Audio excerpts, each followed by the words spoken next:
Is this the end for the compact camera? Join me, we'll find out. Roll credits.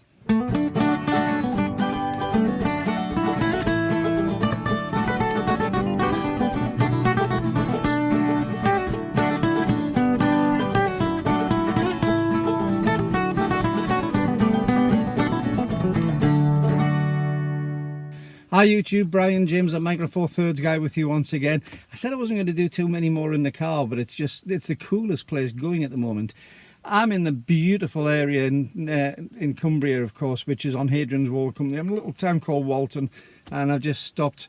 And I thought I'd bring you this report because I'm rather disappointed. I've just been out doing one of my favourite pleasures in life, which is taking a compact camera. This is my GX8 with a little 14mm lens. I've just taken it out to do some shots just in the local area around by here. It's an ideal camera for sticking in your pocket, for just enjoying yourself with. For one of the GX range, it's actually quite large. Quite a few of you use GX7s and GX9s, and they're considerably smaller and lighter than this, but do a fantastic job. But for me, I've got this little GX8 and I love it. But this is the end of an era.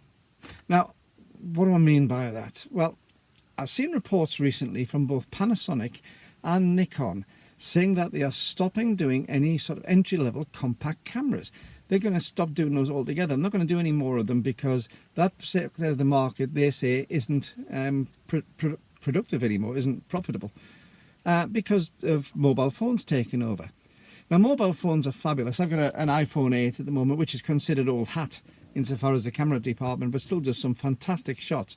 But some of the newer ones, the iPhone 13 or whatever, they've got some fantastic lenses. If you go for some of the new Samsungs or any of the Android phones, they've got some fantastic cameras in them.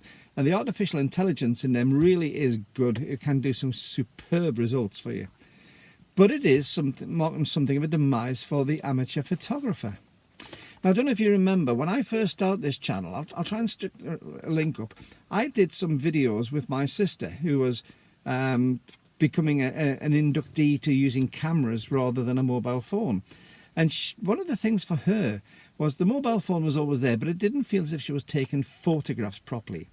She wanted to get herself a camera, and in the end she bought an Olympus OMD EM10 Mark II as a used camera, and the 14 to 42mm lens, the kit lens with it. And to her, when it was going out with a camera in her hand, it felt like she was doing proper photography. Now, we've got more photographs taken each year than at any period in time put together, because the use of cameras and the amount of photographs taken on cameras is going up exponentially. Everybody has a camera in their pocket. When I started in photography, it was something of a niche thing. You had to be a bit of an enthusiast to even get into photography. And you didn't really have anything other than the Kodak Instamatics, you know, with the old cube flashlight or something, flash cubes on the top, or the box brownie before that. And getting into photography in those days was a really expensive and niche and quite a specialist hobby. As I say, now you can get some amazing results from a mobile phone, which almost everyone has in their pocket and uses regularly. But are we going to lose some of the art of taking photographs with that? Are we going to lose some of that fun of the photography?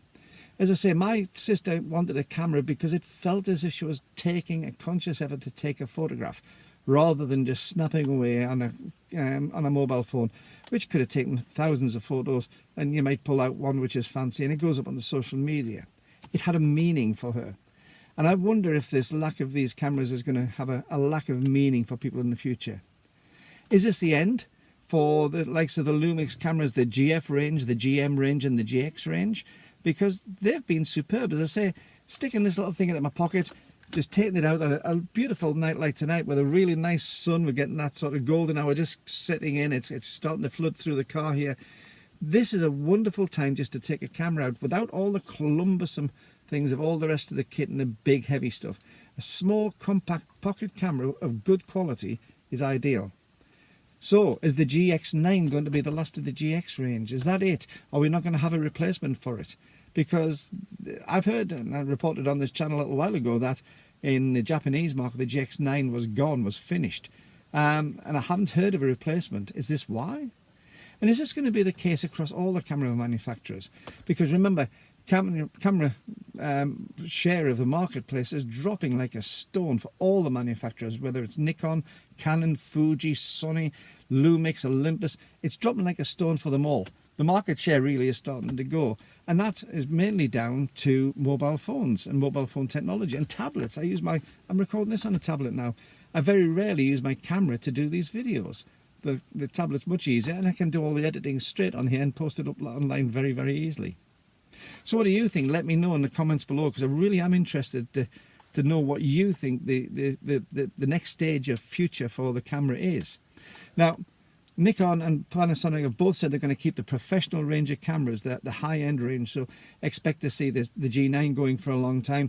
We've got the GH5 Mark II and the GH6, which have of course come out from Lumix. You've got the OM1, of course, has come out from Olympus. Nikon are still going to be doing their professional range of cameras, so that market is still going to be there. But how do people make the transition between a camera phone and a real top-end camera, a real top-end piece of photography kit? But there again, is this really much different to what we had when I was a boy?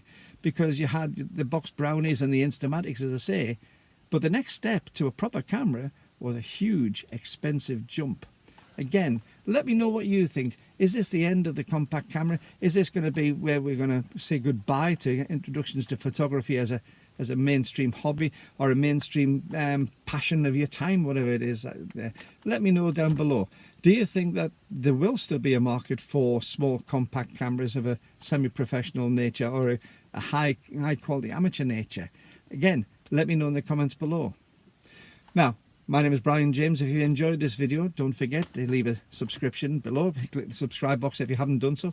You haven't done so. Why not? Goodness sake, there are 5,800 people who would disagree with you because they've already done it, and really good to see all of you on there. So if you haven't done it, get it clicked. Also hit the little bell and tick the all beside it for notifications every time we upload a video. Both of those things are free. They don't cost you a thing to do. It just makes it much easier for you to find the videos on the channel. And also don't forget to give a big thumbs up to this video, because that really helps the YouTube algorithms to spread the video to more and more people. Till the next time, this is Brian James saying, keep on taking your camera out, whether it's a camera phone, an entry-level camera or a full pro one. Take it out, keep on enjoying taking your photographs and keep on having fun. Bye-bye.